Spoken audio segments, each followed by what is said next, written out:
Hello, everyone. My name is Andrew Erickson, and I'm a director at Allele Capital. I want to welcome everyone to today's live webinar titled Transforming Regenerative Medicine, NurExone's cutting-edge exotherapy platform. Today, we are joined by three members of the NurExone Biologic management team, where they will dive into not only who NurExone Biologic is as a company, but also their cutting-edge exotherapy platform and how they leverage exosomes as a delivery and targeting mechanism, targeting diseases with extremely high unmet needs. Before we dive into today's discussion, I want to provide a little background. I want the speakers to provide a little background on who they are and what their expertise in the field is.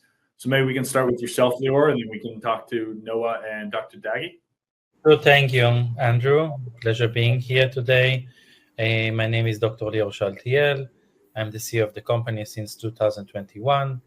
I have a bachelor in chemical engineering, master in physiology, and PhD in pharmacology, specialized in drug delivery system. Perfect. Thank you. Noah? Hi, Andrew. Happy to be here today. My name is Noah Avni. I'm the Director of R&D at NurExone. I have a PhD in protein biochemistry and vast experience in the diagnostics and cell therapy field. Happy to be here today. Perfect. And finally, Dr. Daggy? Thank you very much for the invitation to join you today. I'm a neurosurgeon, professor of neurosurgery at the Mayo School of Medicine and Science. I'm a neuroscientist and I have a particular interest in neuroregeneration.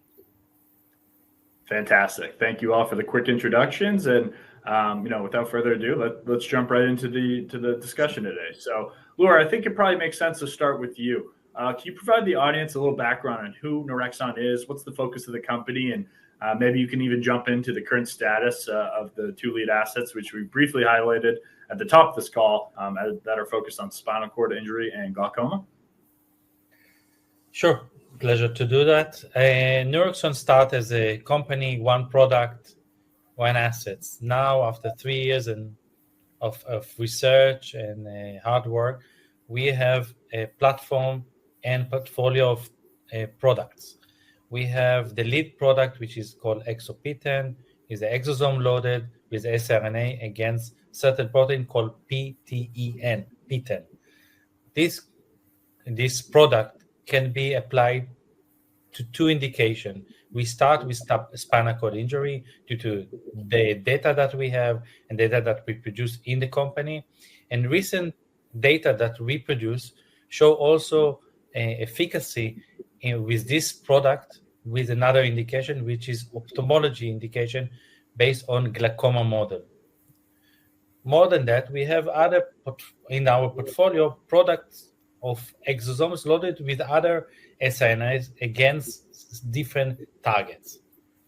On top of that, due to the tech transfer, the technology transfer of the knowledge from university to the company, we produce and hold patents that cover 360% degrees of the product, meaning we know how to produce it from 2D to 3D, load it post-production, the exosomes, and we know what we want to get it as a cargo inside. And we are specialized in siRNA. Fantastic. Thank you for that background. And I think an important distinction to clarify with Lior's commentary there is, we have ExoP10, which is the lead asset for the spinal cord injury, but then there's this exotherapy platform in the background, which is the underlying technology that leverages the exosomes as a delivery mechanism, which I think is extremely exciting. And what NurExone is doing is far beyond what anyone else is doing in the field. So really exciting stuff. And maybe we can pivot now to Dr. Daggy. Maybe you can, for the audience, provide a little more detail on your experience, your background, your expertise in the field, and maybe help fill the void on what some of the current issues are in the field and how what NurExone is working on can help tackle some of those challenges. Thank you very much. So the field of not only spinal cord injury, but neurological injury is a very, very frustrating field because until now, there's been almost nothing that can be done to relieve the problems of spinal cord transection, spinal cord compression, nerve injury. The nerve does heal, but the nerve heals at a very, very slow pace, maybe a millimeter a day if it does heal at all. And the problem with the way the nervous system works is that not only do you need healing, You need healing in a certain three-dimensional form so that the right connections are made when nerves heal. That means that if healing is not correct, you might get reconnection, but the reconnection doesn't work. So we want three things. We want anatomical repair, we want physiological repair, and what I mean by physiological repair is that the nerve works, and then we want functional repair. And functional repair means that we restore the nerve to the way it was before. I'm using the word nerve very, very broadly here. The spinal cord, of course, is not a nerve. It's made up of neural elements. Peripheral nerve also has neural elements. The optic nerve is actually an extension of the brain, but in many respects it resembles nerves and it has neural elements. So any place where you have nerve cells and neural elements, where you have damage to the nerve, where you have transection or compression of the nerve, you look for ways to have it repair itself effectively.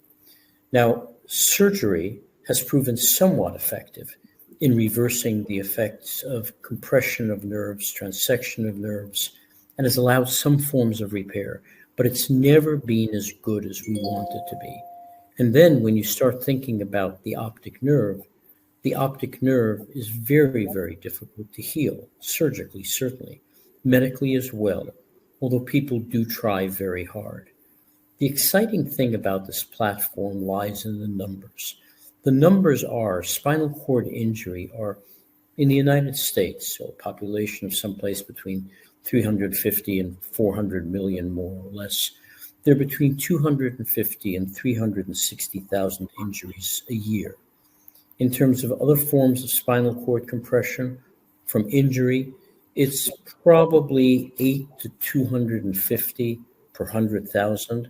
And in terms of compression from cancer, it's probably 680 to 10,000, maybe even 20,000 per year. This is a very, very large number. The numbers are hard to pin down because not everything is reported the same way, and that's why there's such a range. But the fact that spinal cord injury, whether from transection, which means that the spinal cord is cut, or from compression, which means there's pressure on it, or from other things, those are real problems. And people who have these conditions have to live with them. Many of them are young. Many of them have many years to live, even if they're not that young. And so for the first time, we're really beginning to see a glimmer of hope that just perhaps if we can take the animal data that we have and we can apply it to human beings, if we can extrapolate, there's real hope that we're going to be able to get a change in recovery, a change in the way people with spinal cord injury, nerve injury, optic nerve injuries, other type of neural injuries, what their life will be like and what their opportunities are for recovery. That's why this is an exciting project. No, that's extremely helpful detail, and thank you for that, Dr. Daghi. I think it's very clear that there's clearly an unmet need in the field, and what NurExone's working on is extremely exciting to help fill that void. I guess a follow-up question to some of the information you just presented us and provided to us was, what is the current standard for care for a patient battling this full spinal cord transection or is having other neural issues? What can people turn to today that is considered the current standard of care, and how is NurExone going to be building on that? That's a great question and a very difficult one. The first thing you do is you try to treat the underlying cause. So if someone has, for example, spinal cord compression from an infection, something called an abscess, pressing on the spinal cord, you drain the abscess. If somebody has compression from bone, you try to deal with the bone. If it's a problem with instability of the spinal canal, you use surgery to try to deal with that. Trauma is more difficult. Trauma often has two separate components. One is compression, and you decompress or take the pressure off the spinal cord. The other, however, is transection or tearing of neural elements, and we're not very good at that at all. The central nervous system, the optic nerve, is more complicated. There's certain conditions like multiple sclerosis which remit and recur, and there are good treatments for that. The optic nerve can be treated fairly well, but there's always a question of why can't we do much better than we do. There's also a condition called glaucoma, which is a condition of the optic nerve of perhaps more complicated source or etiology. And glaucoma is seen as a disease of pressure in the eye, but it turns out it's much more complicated than that. There's high pressure glaucoma, in which the pressure in the eye is high. There's normal pressure glaucoma, in which the pressure is normal. And there's low pressure glaucoma, in which the pressure is not the problem at all. But in each case, there's a dysfunction of the nerve, and the nerve is condemned to not being able to transmit vision correctly. So the ability to look at the nerves and to be able to treat them by a system that actually restores function to the nerve is very exciting. That's great. That's great. No, thank you for that detail. And I think that paints a clear picture that, while there's a lot of different variations of, the different types of glaucoma, I'll say, for lack of a better phrase, that you can experience and how the treatment varies. We're working on something at NurExone that's has the opportunity to be versatile across all different types of glaucoma and acute spinal cord injury. And so I think that's really exciting. And I think that actually leads really well into this next topic for us, or next section of the webinar, where we wanted to direct their attention to Noah and hear a little more about NurExone's Exotherapy platform. Obviously we talked about how we're leveraging exosomes as a delivery mechanism and targeting mechanism within the body. But I think it'd be really helpful if Noah, you could provide a little more details on that platform, what we're doing, and why we're able to leverage this exciting technology for a wide range of potential indications. Sure, Andrew, thank you. And Dr. Dagi, it's so inspirational to listen to you and hear the clinical perspective, because it makes me so excited about our technology and what it can offer. Because if you think about it, nerve damage is something that we can't easily access, right? If we would like to access it, we would have to be severely interfering with the body. Ideally, we would like to, take out the chunk that is damaged, just put a new chunk of nerves, right, that will be implemented in the body correctly. And that's it. But obviously, we can't. Our platform is very unique in the sense that it kind of cracks this riddle, because EVs, or our exotherapy platform, is something that nature offers us, right? They have this ability to home to injury site. They have this ability to be called to damaged site and offer the damaged site their payload, right? So in our case, the exotherapy is a platform that we can load with several different payloads. In the case of our lead indication, it's P10, right? An siRNA against P10, which causes nerve regeneration. It prevents progress of nerve damage, and promotes the healing of the area. It's very exciting because it allows us to control the dosage. It allows us to control the toxicity. It allows us to control the therapeutic window. It allowed us to, have a moiety that we don't have to interfere with so much, because we can directly put it in the place where it's needed. So it's, in my eyes, the closest we can get to physically take out the chunk and put a new chunk back where it will function correctly, without, inducing so much stress to the patient. The hurdles that we've overcome are many, right? We had to produce a production and manufacturing process that is highly controlled. We had to have an operation of freedom to operate within the scope of this production system. We had to protect our siRNA. We have to develop all the analytical methods. We have to have strong preclinical evidence. We've made such big progress in the last years, and we're very proud of the spot we're at. It's amazing. Yeah, no, that, like you said, it is really rewarding to hear Dr. Dagi talk about the clinical utility across a wide spectrum of indications, like we touched on earlier, and to further hear yourself, Noah, speak to the platform and its capabilities and what NurExone is really focused on is really exciting. So I think I'd echo a lot of people's sentiment when I say it's going to be exciting to follow along the story and hear what comes next for the team. Lior, I might throw it back to you. Are there any any other things that you'd like to add about the platform or XOP10 as your lead indication specifically that you're most excited about? Obviously we talked about who NurExone is, talked about the unmet need, talked about the platform, but I'd be curious to hear any additional thoughts you might have about where NurExone's at and how we're positioning the company for further development of these two assets. I think Noah covered it in perfect ways, and Teddy also gave a very bright background. I would like to say, to order to support this research that we have, development that we had to build a company from scratch. Okay, and this is the miracle here. So let's focus about going from 0 to 100 or from 0 to 18 employees. Majority of R&D, majority of the R&D is with PhD, and all the supportive employees, R&D develop. Instead of the R&D, we have business development. We have the finance department. We have a personnel that focus on the quality and the regulation of this product. This is the important things. And on top of that, we took a private company and made it to a publicly traded company.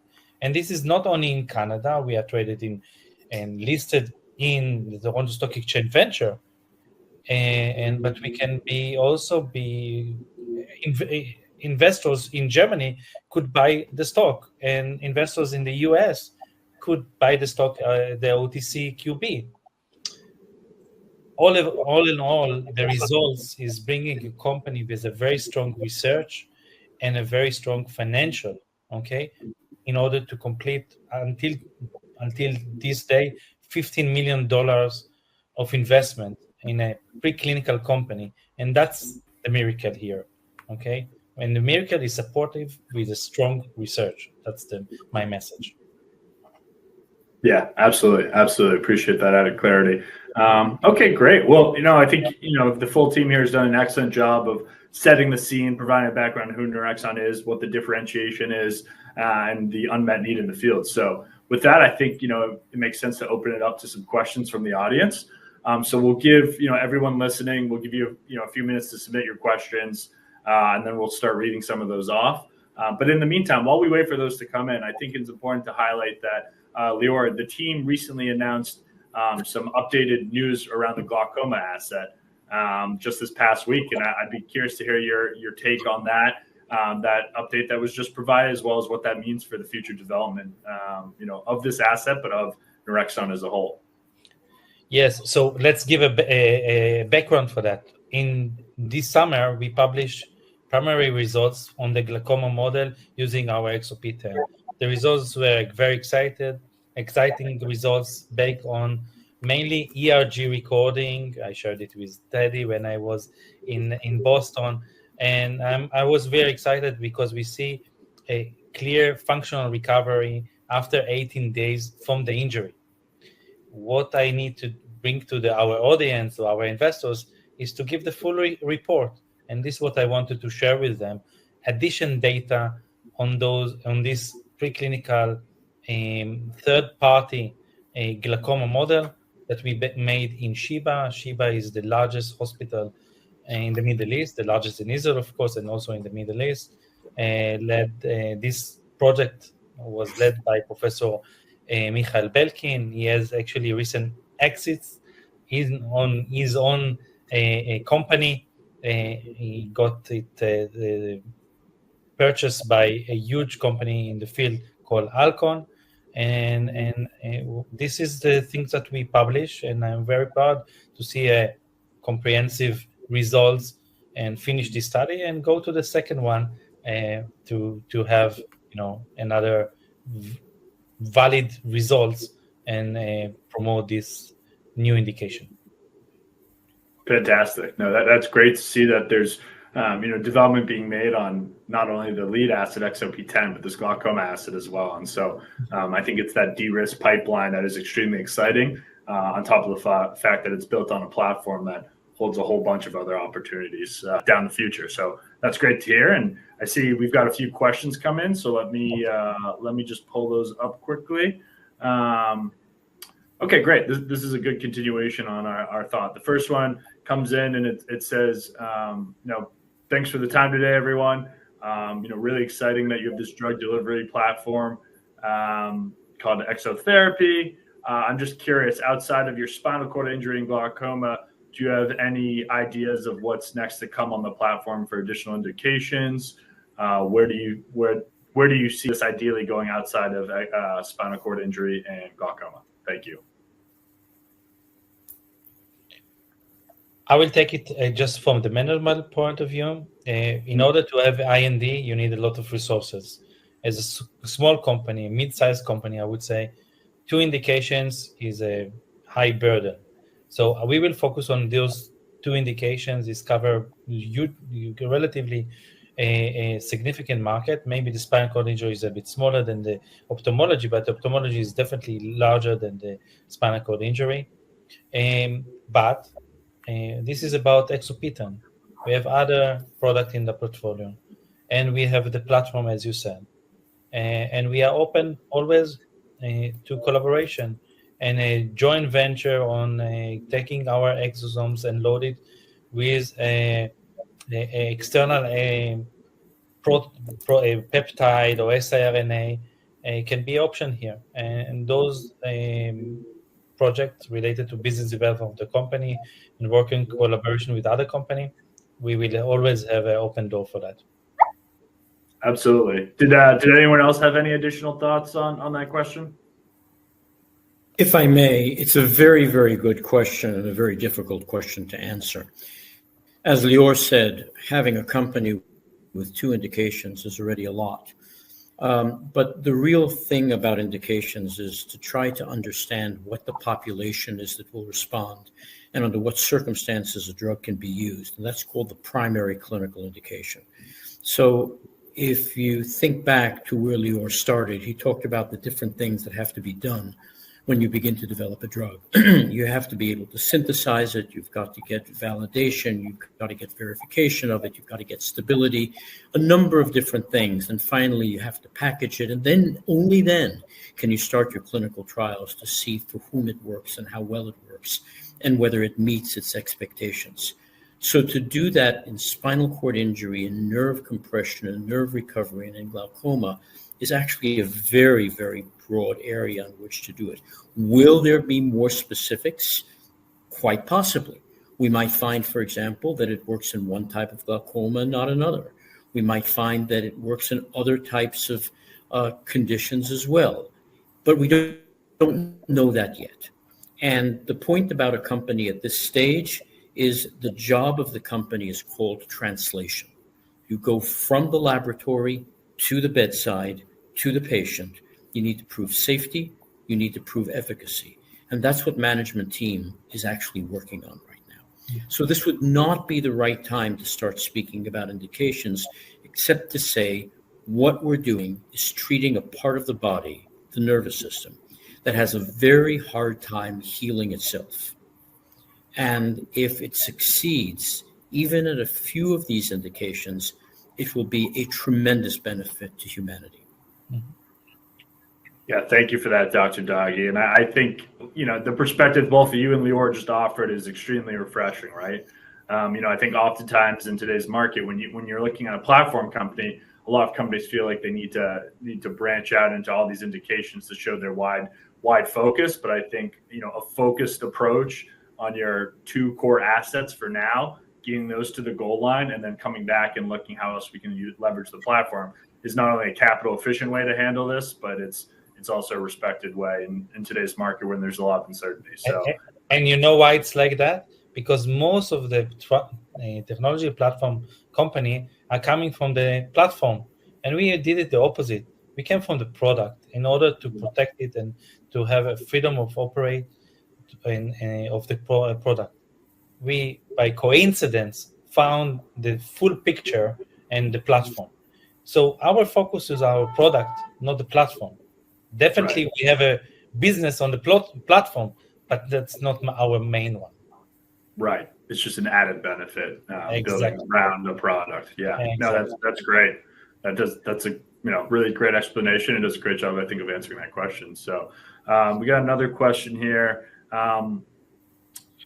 Okay, so you referenced your orphan drug designation both in the U.S. and also in Europe. Can you talk about what the commercial implications for this ODD designation are? Okay, so it's mainly, again, regulatory aspects. We can talk about different things. For the investors, usually what is very important is the exclusivity. It's not patent related, it's a market exclusivity from the FDA and also from the European agency. Second, in the US, you have tax release, you have support of the FDA to fast track your application when you get to the clinic. In Europe, you have also incentives that add financial incentive from Europe to open sites in Europe with your product. So this is a large package of benefits that the company gets, and more than that, I would say, submitting FDA and EMA ODD, it's a large document. This is another proof, another due diligence on the company. How strong is our research and our product? And I'm taking it from there. Another eyes look on our development, our product, and say, yes, you have a case, and you got the ODD, the orphan drug designation. Amazing. Yeah, no, obviously a great designation to have both in the U.S. and Europe, and I think that'll be great for future development of the company. So I think we're pretty pressed to time. Oh, I'm sorry, Dr. Daghi, I think you said you had a comment. Sure. The orphan drug designation is a very important and a very interesting one. The orphan drug refers to the idea that there may be initially only a very small number of patients who will benefit from a drug. And it's a faster way into the market than actually having a large number of patients. It also gives you some advantages, not only in terms of the protection of intellectual property, which Lior just beautifully outlined, but also in terms of reimbursement. So for a drug and the company that makes the drug to succeed, you need to have a drug, you need to have safety, you need to have efficacy. You need to have a population in which it works. You need to have demonstrated effects. Then you need to have regulatory approval. Then you need to have reimbursement.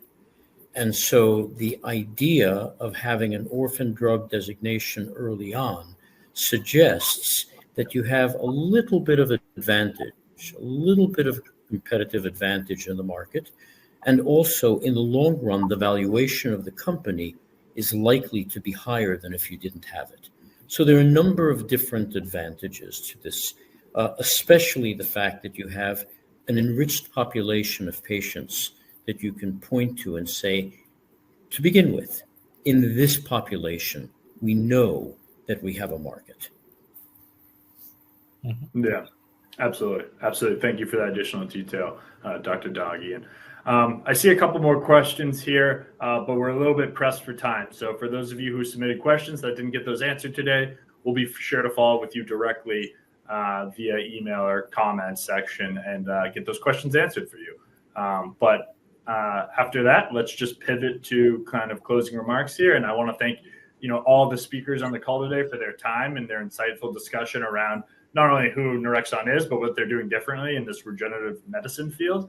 I think personally, I can say it's extremely exciting that not only do you have a company doing something different that's producing a platform around a product, but there's clearly excitement around it with their recent financings, the events they've been invited to, orphan drug designation. There's just a lot of positive and near-term milestones coming up for NurExone. So I would say it's a really exciting time to follow the story. And what I'll do is, Lior, I'll pass it over to you for any closing remarks to wrap up today's discussion.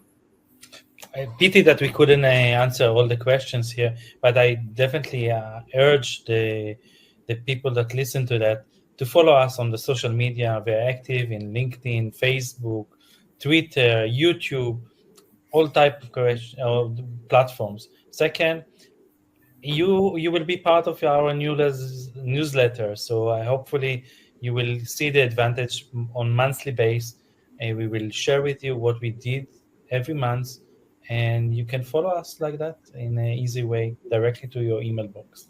Great to be here. Thank you, Andrew. Great. Thank you so much.